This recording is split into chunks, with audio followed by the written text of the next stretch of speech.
ni ngeen ko gisee noonu mbokk ñu borom média yi Serigne Ndiaye mooy bëre noonu bi mooy deuxième combat am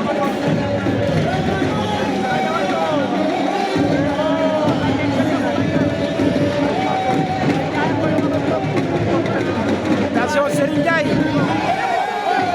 Serigne Ndiaye Serigne Ndiaye Serigne Ndiaye war na ko nombu Bour Serigne Ndiaye war na ko nombu daan na ko dañ na kan appui Serigne Ndiaye bi mooy deuxième combat deuxième victoire Serigne Ndiaye daan na ko Serigne Ndiaye daan na ko Serigne Ndiaye daan na ko Serigne Ndiaye daan na ko daan na carrière bu Bawol ndeysaan fair play waaye xam naa ne lu bon la naroon a def Serigne Ndiaye Serigne Ndiaye daanaka yeggoon na suuf